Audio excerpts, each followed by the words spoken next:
Okay, ang sunod naman natin i-discuss ay speed. So, iba't ibang klase ng speed sa hydro. So, una, meron tayong tinatawag na specific speed for the hydraulic turbine.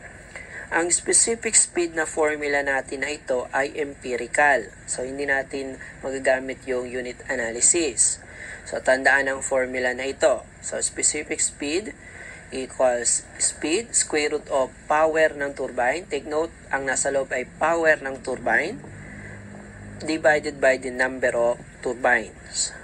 And then sa ilalim, H net per stage raised to 5/4. Mahalaga yung exponent kasi may kahawig yung formula na yan. So for now, for hydraulic turbine, ang exponent is 5/4.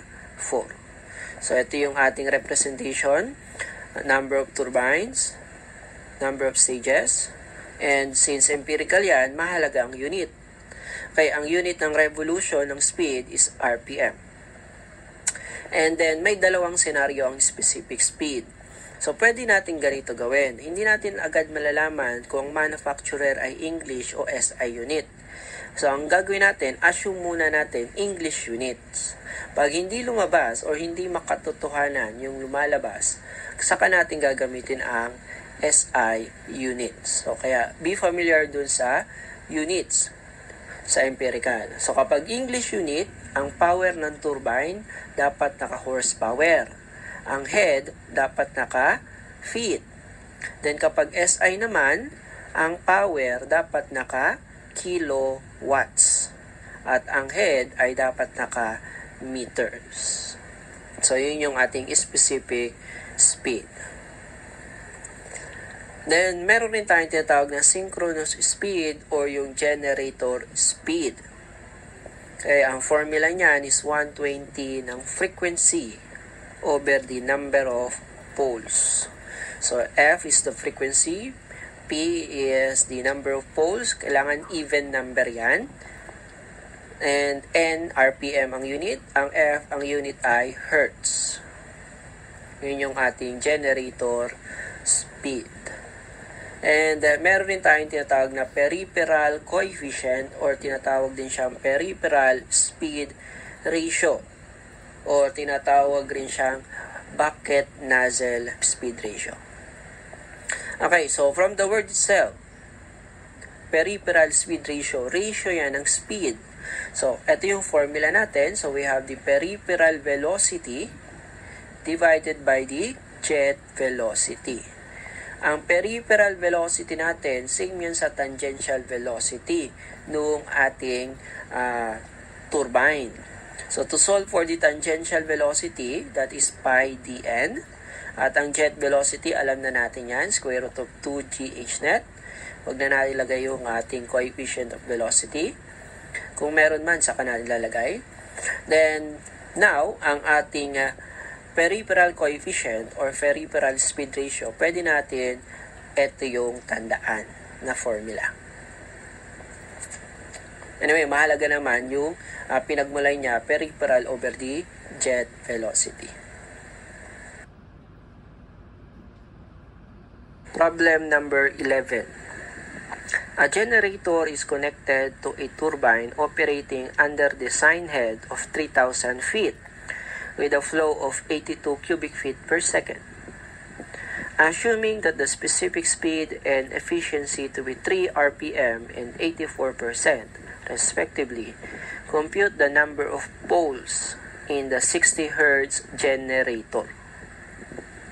Ang given natin is the head, 3,000 feet, flow rate 80 cubic feet per second, specific speed 3 RPM, turbine efficiency 84%, frequency 60 Hz, and ang required is the number of poles.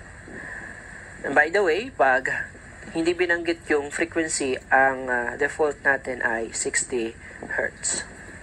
So, ang solution natin for the number of poles ay gagamit tayo ng formula for the synchronous speed.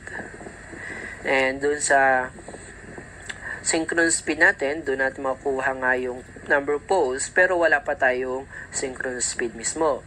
So, kukunin natin yung speed na yan sa specific speed. Kung saan ang power ng turbine is gamma QH net, efficiency ng turbine. So, by the way, ang specific speed naman natin na dito, English unit naman tayo. Okay? So, ulitin natin, ang unang gawin ay English unit. So, substitute natin yung given doon sa ating turbine na formula. And then, cancel yung cubic feet. Kaya lang, hindi pa natin papalabas ang unit ng power. So, for the power, dapat yan ay horsepower. Kaya lang, hindi pa natin lalabas ang unit na horsepower. So, kailangan natin maglagay ng conversion. 1 horsepower is to 550 foot-pound per second.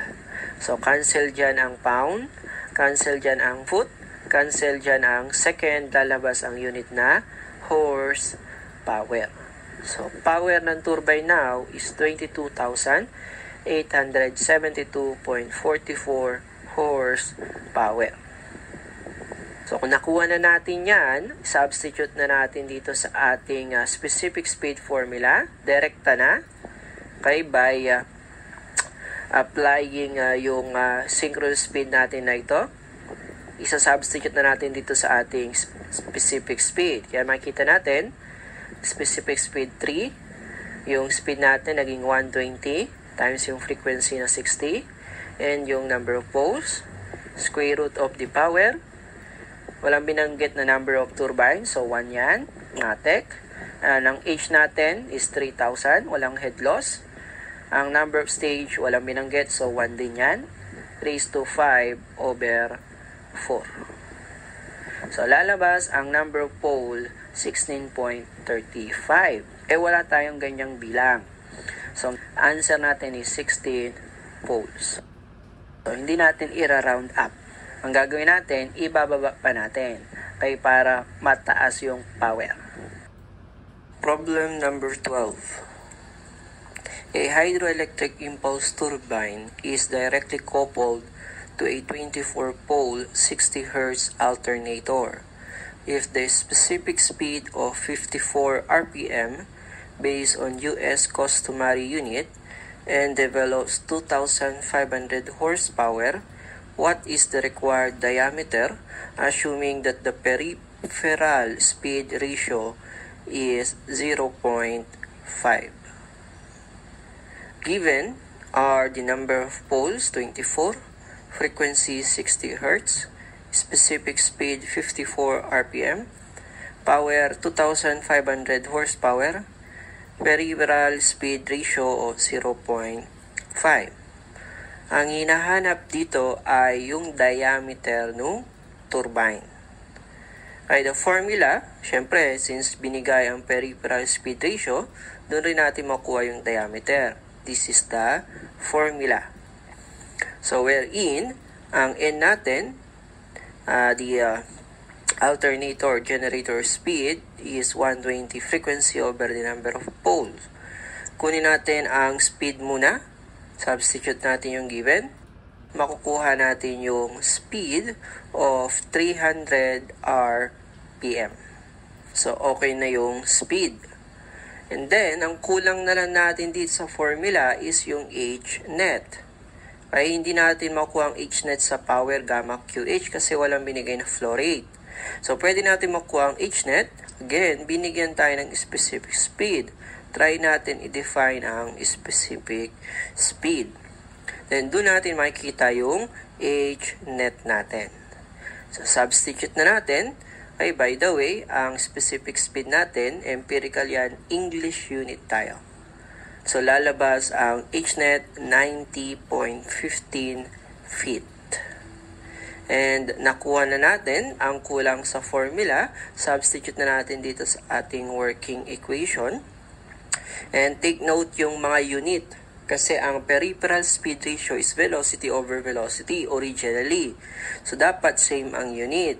So, hindi ko man nilagay dito yung unit, sundan pa rin natin. This is pi, diameter, revolution is 300, kaya lang dinivide natin ng 60 para ang numerator magiging per second. Kasi ang lalabas sa ilalim, naka-per second yan. You have gravity, 32.2 feet per second square, and hnet, feet. So, we will arrive to the answer diameter, 2.24 feet. Number 13. The specific speed of turbine is 85 RPM and running at 450 RPM. Compute the maximum power delivered by the generator considering that the head is 20 meters and the generator efficiency is 90%. Given specific speed of 85 RPM, speed of 450 RPM, head of 20 meters, generator efficiency 90%. Ang hinahanap ay power ng generator. At alam natin, para makuha ang power ng generator, that is turbine multiply sa generator efficiency. So from this formula, ang kulang natin ay yung power ng turbine. Kung babalik tayo sa given with relation dun sa given, meron tayong specific speed. So doon natin kukunin yung power ng turbine. Again, ang unang assume natin ay English units. So substitute natin power. Ang hnet natin would be 20 meters. Kailangan naka-English. So we have the conversion. 3.28. Okay, so magka-cancel dyan yung meter. So may iwan yung feet. So lalabas yung power 1,243.58 horsepower.